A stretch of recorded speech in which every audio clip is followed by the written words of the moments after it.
আজকে সকালে আকাশটা দেখে মনটা একদম ফুরফুরে হয়ে গেল। আর মনে হচ্ছে আর কয়েকটা দিন বাদেই আর কি দুর্গাপুজো। এই যে শরতের আকাশের মতন খানিকটা দেখতে লাগছে না? তো যাই হোক, হ্যালো এভরিওয়ান, সুপ্রভাত। কেমন আছো তোমরা সবাই? আশা করছি সবাই খুব ভালো আছো। আমি দীপা, আমার একটা ছোট্ট পরিবারে তোমাদের সকলকে জানাই অনেক স্বাগত, অনেক ভালোবাসা। আজকের দিনটা হলো লক্ষ্মীবার, মানে বৃহস্পতিবার। আজকে প্রায় উঠতে উঠতেই 6টা মতন বেজে গেছে।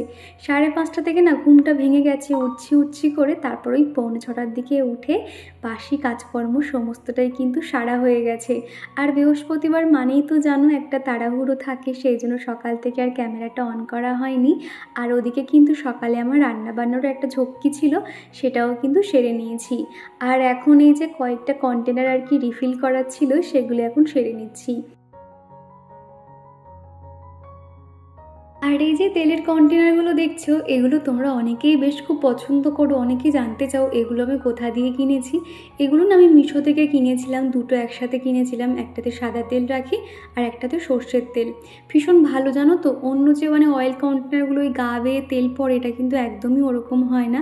দেখতেও তো পেলে পুরো এই সাইডগুলো একদম দেখো তেল কিন্তু নেই। আর যদিও বা সামান্য থাকে, ওই উপরের আশপাশগুলো থাকে, কিন্তু ওই যে চিয়ে গা বেয়ে পড়ে এরকম কিন্তু হয় না। আর আগের দিনের ভিডিওতে রাখি আমাকে কমেন্ট করেছিলে আর বলেছো, দিদি ভাই আমার নামটা একদিন নেবে। এই যে রাখি, তোমার নামটা আজকে শুরুতেই বলে দিলাম। আসলে তোমরা অনেকেই আছো, তোমাদের নামগুলো বললে তোমাদের যেরকম খুব ভালো লাগে, তোমরা অনেক খুশি হও, আমিও তেমনি তোমাদের নামগুলো বলতে পেরে আমারও ভীষণ ভালো লাগে। আর এদিকে এই কন্টেনারটা না ফাঁকাই ছিল, এখানে ওই ক্রিম কেকার যে বিস্কুটটা আছে সেটাই এখন ঢেলে রাখছি। আর ব্রিটানিয়া বিস্কুট তো আগে তোমাদেরকে বলতাম সপ্তাহে আমাদের 2 প্যাকেট করে লাগতো, তবে বিশ্বাস করো এখন এক প্যাকেটেই প্রায় 10-15 দিনের বেশি হয়ে যায়। আগে যেহেতু লালু ভুলু সবাইকে খেতে দিতাম, আর এখানে তো সেরকম কাউকেই পাই না, তো সেই জন্য না বিস্কুটগুলো খুব একটা শেষও হয় না। আর সবসময় যেহেতু চিকুর বাবা চায়ের সঙ্গে বিস্কুট খায়, তো সেই জন্য ভাবলাম সবসময় ব্রিটানিয়া একই রকম খেতে তো ভালো লাগে না, ক্রিম কেকারটা ওই জন্য একটু ঢেলে রাখছি। ক্রিম কেকারটা আমারও ভালো লাগে, সকালে খালি পেটে সবসময় মিষ্টি বিস্কুট ব্রিটানিয়া খেতে ভালো লাগে না, ক্রিম কেকারটা হয়তো খেয়ে জল খেয়ে নিলাম। তো যাই হোক, ওদিকে ওটা ঢেলে নিয়েছি। আর এদিকে এই যে সাবানের যে বাটিটা দেখতে পাচ্ছ, এখানে না মানে সাবানটা শেষ হয়ে এসেছিলো। আর আমি সবসময় ভীমবার যে সাবানটা সেটাই ব্যবহার করি, আর ওটা অনেকটাই বড় তো সেই জন্য অর্ধেক করে নিই। সাবান দেখবে তুমি একসঙ্গে যদি বড় নাও না, মানে যেটা আমার মনে হয় আর কি, যেন খুব তাড়াতাড়ি শেষ হয়ে যায়, ওই জন্য অর্ধেক করে ব্যবহার করি। বেশিরভাগটা আমি ওই ভীম লিকুইড কিংবা প্রিল এইগুলোই ব্যবহার করি। লিকুইড দিয়ে বাসন মাজলে কি হয়, কোনো রকম দাগ ছোপ থাকে না, সেগুলোতে বেশ ভালো পরিষ্কার হয়। আর যখন কড়াই কিংবা বেশি কিছু মাজা ঘষা করতে হয়, তখন এই সাবানগুলো দিয়ে একটু ঘষে নিই। আর তারের যে স্কচ ব্রাইটগুলো আছে সেগুলো দিয়ে ঘষলে একদমই পরিষ্কার হয়ে যায়। তো যাই হোক, ওদিকে চানাচুরটাও ঢেলে নিয়েছি। আর এইবারের চানাচুরটা কিন্তু বেশ সুন্দর খেতে। চানাচুরটার নামটা তো দেখলে, খাস খবর। আমার সবসময় না ঝাল ঝাল চানাচুর ভালো লাগে, তবে এখন করে এই পাপড়ি চানাচুরগুলো এত সুন্দর খেতে লাগে যখন একটু খিদে পায়, কিন্তু বেশি ভারী খাবার খাওয়া যাবে না। যেমন ধরো সন্ধ্যের দিকে কি হয়, একটু ভারী খাবার খেলে রাতে তখন আর কিছু খেতে ইচ্ছে করে না, তখন কি করি, ছোট একটা বাটিতে একটু চানাচুরগুলো নিয়ে নিই। আর তখন যদি পাপড়ি চানাচুরগুলো হয়, খেতে কিন্তু বেশি ভাল লাগে। তো সেই জন্য বলেছি এবার থেকে ঝাল আর চানাচুর আনতে হবে না, তুমি এইগুলোও আনবে। চিকুও কিন্তু বেশ খেতে পছন্দ করে। তো যাই হোক, ওদিকে তো রান্নাবান্না শেষ হয়ে গেছে, তবে এখনও রান্নাঘর, সিঙ্ক এরিয়া, গ্যাস কিছু এখনও পরিষ্কার করা হয়নি। এই জায়গাটা ভালো করে পরিষ্কার করে নেব। আর সিঙ্কে দেখতে পাচ্ছ কত বাসন পড়েছে, সকাল থেকে তো মাজা ঘষা কিছুই হয়নি, এবার এগুলোকে মেজে নেব। আর আগের ভিডিওতে কৃষ্ণা দিদিভাই লিখেছে, দীপা কেমন আছো, জিকু কেমন আছে, অনেক দিন পরে ভিডিও দেখলাম। আসলে ফোনটা খারাপ হয়েছিল তাই দেখতে পারিনি। প্রথমেই বলি অসংখ্য ধন্যবাদ দিদিভাই। আর হ্যাঁ, তোমাদের ভালোবাসায় আমরাও সবাই খুব ভালো আছি। তবে অনেক দিন বাদে তোমার কমেন্টটা পেয়ে বেশ ভালো লাগলো। ওদিকে তো সিঙ্ক ভর্তি বাসন পড়ে আছে, সেগুলো মাঝামাঝি করে রাখতে হবে এই ঝুড়িগুলোতে। আগের দিন রাত্রিবেলা 2টো ঝুড়ি বাসন মাজা হয়েছিল, তো সেগুলো এখন জায়গায় না রেখে দিলে, ঝুড়িগুলো ফাঁকা না হলে তাহলে এখনকার যে বাসনগুলো সেগুলো তো রাখতে পারবো না। তো সেই জন্য যে বাসনগুলো যেটা যেখানে থাকে সেখানেই আর কি গুছিয়ে রেখে দিচ্ছি। ওই সাইডটাতে না মানে বড় বড় বাটি, কাপ, প্লেট, ছোট গ্লাস এগুলোই আর কি রেখে দিই। এখানে কোনো রকম কিন্তু সিরামিকের জিনিস আমি রাখি না, সমস্তটা স্টিলের জিনিসপত্র রাখি। আর আমার বেডরুমে যে ছোট যে শোকেসটা আছে ওখানে সমস্ত সিরামিকের জিনিসগুলো গুছিয়ে রাখি। আমার কোনো একটা দিদিভাই জিজ্ঞাসা করেছিলে, আমি যখন মেলাতে গেছিলাম ছোট ছোট দুটো না বাটি কিনেছিলাম প্লাস্টিকের, আর সাইডগুলোতে মানে খাঁচকাটা ডিজাইন ছিল। ওই বাটিগুলোর দাম কত নিয়েছে দিদিভাই এখন জানতে চেয়েছে।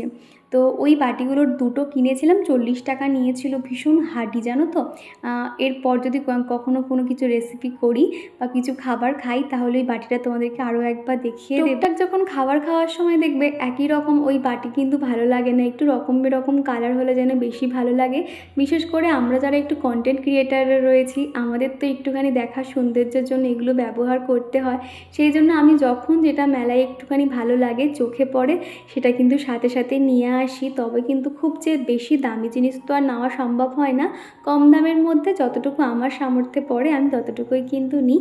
যেমন দেখবে ছোট ছোট যে কালো প্লেটগুলো হয় সেগুলো তার মধ্যে খাবার রাখলে দেখতেও কিন্তু বেশ ভালো লাগে। তবে ওই ছোট ছোট প্লেটগুলোর দাম তো নিয়েছিল তখন বোধহয় 50 টাকা। তবে বড় থালা যদি তুমি কালো কালারে কিনতে চাও, যে প্লেটগুলো আর কি, যাতে তুমি ভাত খাওয়ার জন্য, সেগুলো কিন্তু পার পিস 100 টাকা করে। মেলায় তো প্রচুর জিনিসপত্র দেখেছি, তবে যতটুকু মনে হয়েছে দরকার ততটুকুই আমি নিয়েছিলাম। আর এই সাইডে দেখতে পাচ্ছ সমস্ত রান্নাবান্না তো হয়ে গেছে, ঢাকা চাপা দিয়ে রেখে দিয়েছি। আর এখানে ছোট ছোট যে গ্লাসগুলো রাখি বা যেগুলো আমি DIY করেছিলাম এর মধ্যে ছোট ছোট স্পুন, হাতা, খন্তি এগুলোই আর কি গুছিয়ে রাখি। তো সেগুলো এখন জায়গায় রেখে দিচ্ছি। আরে বৃহস্পতিবার হলে না একটা মাথায় চিন্তা থাকে কতক্ষণে আমি ঠাকুর পুজোটা করতে পারবো। সেরকমই আজকে না মানে মাথায় চিন্তা ছিল, বাইরে গিয়ে দেখলাম গাছে একটাও ফুল নেই। কি হয়েছে একটু পরে তোমাদেরকে বলছি। এদিকে চিকুও তো ঘুম থেকে উঠে পড়েছে। সকালে চিকুর জন্য খাবার নিয়ে বসেছি, ডাল আর সয়াবিনের তরকারি। তো এই যে চিকু খাচ্ছে এখন বসে বসে। তো চলো ঝটপট খাইয়ে দিই। আর যেটা তখন বলছিলাম, উঠে দেখলাম গাছে একটাতেও ফুল নেই। আসলে না বেশ 2-3 দিন হলো উপরে দাদা বা বৌদি জানি না কে পুরো গাছে সমস্ত ফুলই তুলে নিচ্ছে, আমি একটাও ফুল পাচ্ছি না। তাও আগের দিনকে মানে চিকু পাপাকে বলেছিলাম তুমি বড় একটা গাঁদা ফুলের যে চেনগুলো হয় ওগুলো নিয়ে আসবে। আসলে সবসময় ফুল দিয়ে দিয়ে সাজিয়ে মানে সিংহাসনটা ভরে থাকতো, দেখে দেখে এমন হয়ে গেছি একটাও ফুল না পেলে বিশেষ করে বৃহস্পতিবার একটু মনটা খারাপ হয়ে যায়। তবে ও ভাগ্যিস ওকে বলেছিলাম ওই যে গাঁদা ফুল, সাথে কিন্তু ঝুড়ো ফুলও এনেছিল।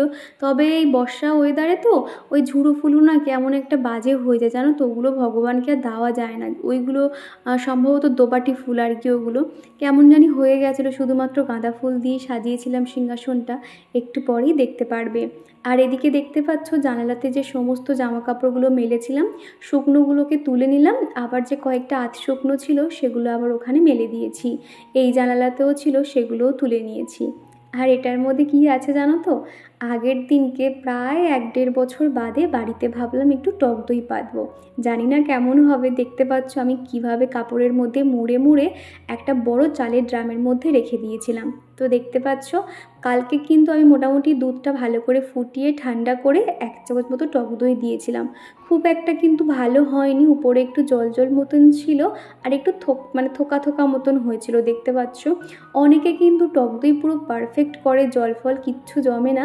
তো তোমরা যদি কেউ এরকম বাড়িতে টক দই বানিয়ে থাকো, কিভাবে বানালে একদম পারফেক্ট বানাতে পারবো অবশ্যই আমাকে রেসিপিটা একটু শেয়ার করো, তাহলে আমার সুবিধা হবে।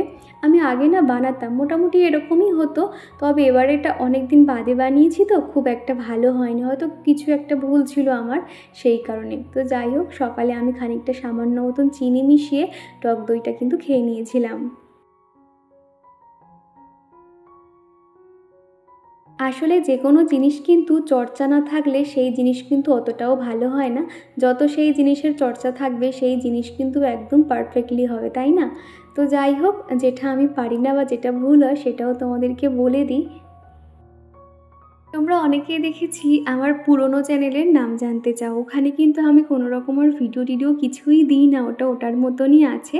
ওই দীপাস ভ্লগ বলে সার্চ করবে, তোমরা অবশ্যই পেয়ে যাবে। তো জাসমিন সুলতানা জানতে চেয়েছিলে সেই জন্য আর কি বলে দিলাম। আর চন্দ্রানী সাহা দিদিভাই বলেছে, হাই দীপা কেমন আছো, আবারও একটা দিন পর তোমার ভিডিও দেখছি, আমি খুব ব্যস্ত ছিলাম, ছেলের পরীক্ষা ছিল। একটা দিন পর তোমাকে দেখে তোমার কথা শুনে মনটা ভালো হয়ে গেল। তুমিও এইভাবেই থেকো দীপা, তোমার বলা কথা, তোমার কাজ, এই সব কিছুই আমার খুব ইন্সপায়ার করে। তোমাকে যত দেখি ততই মুগ্ধ হয়ে যাই। আমার ভালোবাসা নিয়েও, লাভ ইউ অলওয়েজ। তো থ্যাংক ইউ গো দিদিভাই, আমার তরফ থেকেও তোমার জন্য প্রচুর ভালোবাসা। তুমি যে তোমার মূল্যবান সময় থেকে প্রতিদিন এত লম্বা লম্বা কমেন্ট করো, আমার ভীষণ ভালো লাগে। আর এদিকে বাসনগুলো মাজা হয়ে গেছে। আর আমাদের যেহেতু চাল বাড়ন্ত হয়ে গেছিলো, আগে তো চালের বস্তা আনা হতো, কিন্তু যখন থেকে দেখেছি চালে পোকা লাগা শুরু হয়েছে, বুঝতে তো পারছো, মানে দুটো মানুষ, আর আমরা তো সেরকম খাই না এক মুঠো করে, ওই চাল যখন বেশি আনা হয়ে যায় বড় প্যাকেটে, তখন দেখেছি পোকা লেগে যায়। তো সেই জন্য লুজ লুজ করে মোটামুটি এখানে মনে হয় 500 বা আমি না ঠিক মাপটা জানি না, মোটামুটি দুটো প্যাকেটেই আনা ছিল। আমি সেগুলো এখন ঢেলে নিয়েছি, খানিকটা মতন ছিল, তো আগে ভাগে আনিয়ে নিয়েছি। চাল কিংবা লবণ এগুলো কখনো না একদম শেষ হয়ে গেলে আনাতে নেই, থাকতে থাকতেই আনাতে হয়। তো সেই জন্য আমি আনিয়ে নিয়েছিলাম, ওইগুলো কন্টেনারে ঢেলে দিয়েছি। আর যেহেতু বড় বড় প্লাস্টিক ছিল, সেই জন্য আমি না এগুলোকে আর ফেললাম না, কখন কি কাজে লেগে যায়, তো সেই জন্য এই ব্যাগটার মধ্যে ভরেই আর কি রেখে দিলাম। আর এদিকে যেহেতু আমার বাসনটা মাজা হয়ে গেছে, সেই জন্য এই ড্রামটার উপরেই একটা মানে কাপড় পেতে দিয়ে দিলাম, তাহলে জলটাও ঝরে যাবে। আর এদিকে আমার সেলফ কাউন্টারও কিন্তু একদম পরিষ্কার থাকবে। একটু আগেই আর কি ওই দিদা দুধ দিয়ে গেছিলো, দুধটা ফোটানো হয়নি, এবার ফুটিয়ে রেখে দেবো। আর এদিকে সেলফ কাউন্টারটাও একদম পরিষ্কার হয়ে গেছে। শিউলি আমাকে কমেন্ট করেছিলে, আমি শিউলি, থ্যাংক ইউ দিদিভাই আমার উত্তরটা দেওয়ার জন্য, লাভ ফ্রম মেদিনীপুর। তো থ্যাংক ইউ গো শিউলি। আর সবথেকে বড় কথা, তোমরা যে যা কমেন্ট করো, যা কিছু জানতে চাও, আমি কিন্তু অবশ্যই আমি ভিডিওর মাধ্যমে রিপ্লাই করি। আর তোমাদের কমেন্টগুলো বলতে পেরে আমারও কিন্তু বেশ ভালো লাগে। তো এদিকে দুধটা ফোটানো হয়ে গেছে, দুধটা রেখে দিলাম। আর এদিকে এখন দুবেলার মতন ভাত বসিয়ে দিয়েছি। সকালে যখন তাড়াহুড়ো থাকে তখন না ওই তাড়াহুড়োর মধ্যে সরু চালটা রান্না করে নিই, খুব তাড়াতাড়ি কিন্তু হয়ে যায়। আর এই যে আজকে সকালে রান্না করেছিলাম আলু আর সয়াবিন দিয়ে মাখা মাখা একটা তরকারি হয়েছে। আর এদিকে হয়েছে মুসুর ডাল টমেটো দিয়ে বানিয়েছি। আর এইদিকে তো অল্প করে সরু চালের ভাত করেছিলাম, ওটাই ওর লাঞ্চে দিয়ে দিয়েছি। আর চিকুকে তো দেখলে সকালে খাইয়েছিলাম। আর এটা হলো আলু ঢেঁড়স ভাজা। আর এদিকে তো দুধটা রাখলাম একটু আগেই। এই ছিল আজকে দুপুরে রান্না বান্না। আর রাত্রিবেলা একটু ডিম সিদ্ধ বসিয়ে দেবো, তাহলে হয়ে যাবে। চিকুকে এখন আর ডিম সিদ্ধটা দিচ্ছি না, এই কদিন একটুখানি বন্ধ রেখেছি। এবার স্নান করতে যাব, তার আগেই র্যাকটা হঠাৎ চোখে পড়লো, দেখছি কি ভীষণ পরিমাণে নোংরা হয়েছে। র্যাকটা তোমরা আমার রান্নাঘরে দেখে থাকবে, এটার মধ্যে আলু পেঁয়াজ আদা রসুন এগুলোই আর কি রাখি। মোটামুটি 2 মাস হয়ে গেল পরিষ্কার করা হয়নি। ওই বাড়ি থেকেও তো হালকা হালকা নোংরা ছিল, মানে একটা দেখবে আলু রাখলে সেই জায়গাটা কেমন একটা নোংরা স্পট পড়ে থাকে। তো আজ করব কাল করবো করে ও বাড়িতেও হয়নি, তবে এখানে ভাবলাম যে না, আজকে যখন খেয়াল পড়েছে আমি আজকের এই কাজটাই সেরে নেব। তো প্রত্যেকটা দেখো ভালো করে খুলে নিয়েছি, নিয়ে ভালো করে মেজে নিয়েছি। অল্প থাকতে থাকতে যে কোনো জিনিস পরিষ্কার করলে কিন্তু অতটা আর ঝুট ঝামেলা হয় না, তবে ওই যে মানে জমিয়ে রাখলে সেই কাজ তো দ্বিগুণ পরিমাণে বেড়ে যায়। সুমিতা দিদিভাই বলেছো, হাই দীপা কেমন আছো, টিভিতে তোমার ভিডিও রোজ দিন দেখি, তবে কমেন্ট করা হয় না, তুমি কিন্তু রাগ করো না বোন। না দিদিভাই, আমি একদমই রাগ করি না, তার কারণ তুমি সবসময় বলো টিভিতে আমার ভিডিওগুলো দেখো, যেটা আমার শুনে বেশ ভালো লাগে। তবে এই যে তুমি যে সময় করে আমাকে কমেন্ট করে জানিয়ে দাও, এটা আমার বেশ পছন্দ হয়। তো এদিকে আমি স্নানও সেরে নিয়েছি, আবার নিজে একটু রেডি হয়ে নিলাম। আর এই বর্ষার ওয়েদারে না আমি খুব একটা কিন্তু চুল ভেজাই না, সামনের দিকে একটু চুলটা ভিজিয়ে নিয়েছিলাম, তারপরে সিঁদুর পরে নিয়েছি আর ঠোঁটে একটু লিপ বাম দিয়েছি। আজকে আর সানস্ক্রিন মাখলাম না, যেহেতু আমার রান্নাঘরে কোনো রকম ঝামেলা নেই, সেই জন্য আমি একটা ময়শ্চারাইজার দিয়ে নিয়েছিলাম। আর এদিকে অফ ক্যামেরাতে আমি ঠাকুর পুজো সেরে নিয়েছি। আমার না বৃহস্পতিবার একটা তাড়াহুড়ো থাকে, তো আর এরকম ক্যামেরা অন করে না আমি না ঠিকঠাক কাজ করতে পারি না, সেই জন্য অফ ক্যামেরাতে মা লক্ষ্মীর ঘটও সাজিয়ে নিয়েছিলাম। আর এদিকে ছোট্ট করে একটা আলপনাও দিয়েছিলাম। সব মিলিয়ে ঠাকুর ঘরটা দেখো এই গাঁদা ফুল দিয়েই সাজিয়ে নিয়েছিলাম। আর ভোলানাথকে একটু বেলপাতা দিয়েছিলাম। জানি আজকে খুব একটা সিংহাসন ফুল দিয়ে ভরানো হয়, কি আর করা যাবে, যখন যেরকম সেইভাবেই আর কি সিংহাসনটা সাজিয়ে নিয়েছি। তাও কেমন লাগছে অবশ্যই তোমরা কমেন্ট করে জানিও। ঠাকুর পুজোটা হয়ে গেছে মানে নিশ্চিন্ত। তো চিকু ওদিকে স্নান টান সেরে নিয়েছে, ওকে আবার ঠাকুরের প্রসাদ একটু দিয়ে এলাম। আর এখন এই যে আমি এখন একটু এই টুকটাক কাজগুলো করে নিচ্ছি। আসলে না আমার যখন চুল আঁচড়াতে গিয়ে হঠাৎ চোখে পড়লো সাদা কালার শোকেস, তো একটু ধুলো মতন আর কি মানে স্পট পড়ে গেছে, তো সেগুলো ভাবলাম একটুখানি আমি ঝেড়ে নিই। আমার মোটামুটি যখন যেটা চোখে পড়ে যে কোনো জায়গায় ঝুল কিংবা কোনো ধুলো পড়ে, আমি কিন্তু সাথে সাথেই সেই জায়গাটা একদম ক্লিন করে নিই, তা না হলে না আমার যেন ঠিক ঘুম হয় না। রবিবার দিনকে কিন্তু একদম গ্রিল উপরে ঝুলফুল ঝাড়া হয়েছে, তাও দেখো আজকে সেই দেখলাম ঝুল পড়ে গেছে। তাও যতটুকু পেরেছি মোটামুটি এই ঘরটা হালকা ফুলকাভাবে ঝেড়ে নিচ্ছি। আর এদিকে একটা কাণ্ড হয়ে গেছে, শোকেসটা মুছতে মুছতে হঠাৎ একটু হাতের চাপে এদিকে যে দরজা মতন ছিল সেটা খুলে গেছে, সেটাকে আবার ঠিক করে দিলাম। আসলে এই শোকেসটা দেখলে মনে হয় অনেকটা হার্ডি, অনেকটা বড়, আর ভিতরে হয়তো অনেক স্পেস আছে, কিন্তু একদমই না। আসলে শোকেসটা দেখেই আর কি খুব ভালো লেগেছিল বলে এটাই কিন্তু নেওয়া হয়েছিল। শোকেসটা এই ধরো 4 বছর মতন হচ্ছে। আর শোকেসটা কিন্তু এখানে এসেই নেওয়া হয়েছে, যেহেতু শ্বশুরবাড়ি থেকে বয়ে বয়ে আমরা সেরকম ভারী কিছু আনিনি, কেননা সম্ভবও না অত দূর, মানে কলকাতা থেকে এই হাওড়ায় সাঁকরাইল আসা মানে বুঝতে পারছো। সেই জন্য খাট আর শোকেসটা কিন্তু আমরা এখানে এসেই নিয়েছিলাম। তো মোটামুটি ভিতরের স্পেস অনেকটা ছোট থাকা সত্ত্বেও নিয়েছিলাম, তার কারণ জানি না দেখতে ভালো লাগছে, চলো এটা নয় নিয়ে নেওয়া যাক, তো সেই ভেবেই নেওয়া হয়েছিল। তো এর মধ্যেই দেখো একটু নড়বড়ে মতন হয়ে গেছে। আসলে বুঝতে পারছো ভাড়া বাড়িতে কিন্তু যে কোনো যতই তুমি ভালো জিনিস নাও না কেন, ওই বই করতে গিয়ে এখানে ধাক্কা ওখানে ঘষাঘষির জন্য জিনিসগুলো এমনি নষ্ট হয়ে যায়। পায়েল দিদিভাই বলেছো থ্যাংক ইউ এত সুন্দর করে বোঝানোর জন্য। আর চিকুকে কবে অ্যাডমিশান করবে জানিও একটু, ভালো থেকো। আমি পায়েল দত্ত। তো থ্যাংক ইউ গো।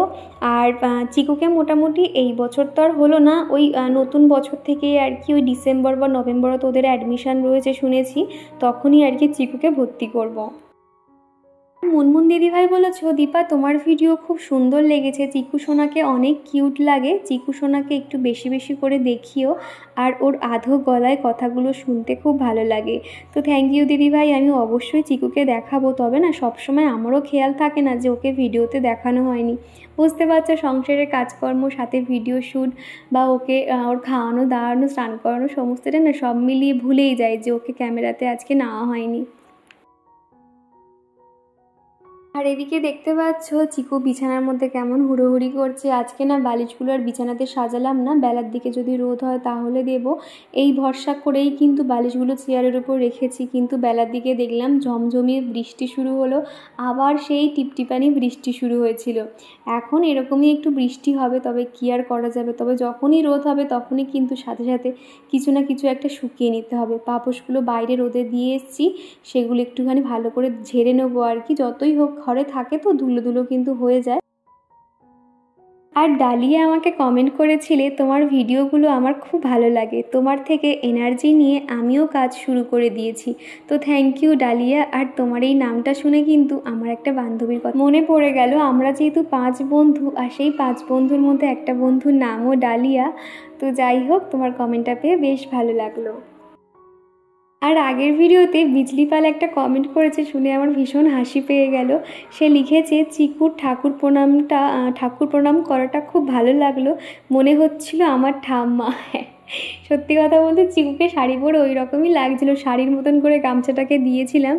আর ও এত সুন্দর করে নমো করে, তো নমঃ শিবায় করে দেখেছো তো, আবার মাঝে মধ্যে কিন্তু পুরো টানা শুয়ে পড়ে, আবার ঠাকুরের কাছে গিয়ে বলে চকলেট দাও, এরকম বলতে থাকে। একদিনকে তোমাদেরকে শেয়ার করব, দেখে নেবে। এদিকে কিন্তু ঘর বারান্দাগুলো সম্পূর্ণ ঝাড় দিয়ে দিয়েছি। সকালবেলা যেহেতু আমি তো ঝাড় দেওয়ার সময় পাই না, তাড়াহুড়ো করে ঘরটা মুছে নিই, তবে বেলার দিকে রান্নাবান্না হয়ে গেলে তখন কিন্তু একটু ঘর বারান্দা ঝাড় দিয়ে দিই, তাহলে বিকেলে আর ঝাড় না দিলেও চলে যায়। মানে আসলে কী হয় জানো তো, দুপুরে ভাত টাত খাওয়ার পর ওই যে শুয়ে পড়ি, উঠছি করে প্রায় 5:30 6টা বেজে যায়, তখন তো আর ঝাড় দিতে ইচ্ছে করে না, সেই জন্য এই বিকেলের কাজটা এখন একটু সেরে রাখি। তো যাই হোক, পাপোশগুলো বাইরে থেকে ঝেড়ে এনেছি, এনে এখন এই যে জায়গায় রেখে দিলাম। আর মধুমিতা দিদিভাই বলেছ খুব মিষ্টি তোমার ছেলেটা, এত হনুমানের উৎপাত, চিকুকে সাবধানে রেখো। আর একটা কথা, চিকুকে বিস্কুটের বদলে অন্য কিছু দেবে, যেমন মুড়ি, খই, ওটস, ডালিয়া। আসলে বিস্কুটের মধ্যে ময়দা থাকে তো তাই বলছিলাম। অনেক আদর চিকুকে, ওর কথা শোনার অপেক্ষায় থাকলাম। তো থ্যাংক ইউ গো দিদিভাই। আর হ্যাঁ, তুমি যে এই যে এতগুলো খাবার আইডিয়া দিয়েছো, আমি অবশ্যই সকালে করে এগুলো দেবো। বুঝতে তো পারছো তাড়াহুড়োর সময় এই সমস্ত খাবার বানানোর সময় থাকে না। ও সকালে ঘুম থেকে উঠেই জল বিস্কুটটা দিয়ে দিই, তারপর বেলার দিকে ভারী খাবার, ডিম টোস্ট কিংবা একটু হরলিক্স, এই সমস্তই বানিয়ে দিই আর কি। আর এইদিকে যে র্যাকগুলো দেখতে পাচ্ছ একদম পুরো নতুনের মতন পরিষ্কার হয়ে গেছে। যেহেতু এখানে প্লাস্টিক পেতে রাখি নিচের দিকটা, সেই কারণে অতটা নিচের দিকগুলো ময়লা ছিল না, শুধু আশপাশগুলো একটুখানি ময়লা হয়েছিল। তারপরে দেখো একদম পরিষ্কার হয়ে গেছে, জলও ঝরে গেছে। আমি এখন নিয়ে চলে এসেছি রান্নাঘরে, যেরকম ছিল সেরকমই রেখে দেবো। এখন এটাকে একটু সেট করে নিচ্ছি। তো দেখো যেটা যেরকম ছিল আর কি। আর আমাদের চিকু তো সারা দুপুর এই র্যাকগুলো নিয়েই আর কি খেলেছে। র্যাক নয়, এই যে পাইপ মতন দেখতে পাচ্ছ, এগুলো নিয়েই ট্রেন বানিয়েছে আর কি। যখন আমি কাজগুলো করছিলাম, চিকু যে কী পরিমাণে বদমাইশি করছিল না, কি বলবো তোমাদের। জলের মধ্যে পা দিয়ে দিচ্ছে, হুড়োহুড়ি করছে, আর এইগুলো কত বায়না, কান্নাকাটি এই সমস্ত করছিল। তারপর দিতে সে শান্ত হয়েছিল। তো যাই হোক, ভাবলাম শুতে যাওয়ার আগে দুপুরে এই কাজগুলো অন্তত সেরে দিই। আর এখানে দেখো আমার কয়েকটা বড় বড় যে প্লাস্টিকগুলো ছিল সেগুলো পেতে দিয়েছি, তাহলে দেখবে র্যাকটা না একটু কম ময়লা হয়। তো মোটামুটি এখন সমস্ত কিছুই বাড়ন্ত, অল্প আলু ছিল, অল্প পেঁয়াজ ছিল, তো সেই এখন গুছিয়ে রাখলাম। দুপুরে খাওয়া দাওয়া সেরে রেস্ট করে আবার দেখা হচ্ছে সেই সন্ধেবেলা। ঘড়িতে এখন ওই 5:30 পৌনে 6টা মতন বাজে আর কি। সন্ধেটাও দিয়ে নিচ্ছি, আর চারিদিকে এখন ধুনো দেখিয়ে দিচ্ছি। বৃষ্টির দিনে তো দেখবে খুব তাড়াতাড়ি কিন্তু 5:30টার দিকে সন্ধে হয়ে যায়। তো সেই জন্য দেরি না করে সন্ধেটা দিয়ে নিয়েছি। এরপরে চিকুকে যেহেতু বই নিয়ে বসাতে হবে, সন্ধ্যের দিকে যখনই এরকম বৃষ্টি হতো, আমি ধূপ কিংবা হচ্ছে কি প্রদীপ একদম তুলসী মঞ্চতে দেখাতে পারতাম না। তারপর হঠাৎ করে একটা আমি আইডিয়া আবিষ্কার করি, যেমন ধরো আমি একটু পরে তোমাদেরকে দেখাচ্ছি। যখন প্রদীপ দিতাম হাওয়াতে সাথে সাথে লিভে যেত, আর ধূপও কিন্তু বৃষ্টির জলে লিভে যেত। তারপর ভাবলাম কী করা যায়, দেখি একটা আইডিয়া বার করব।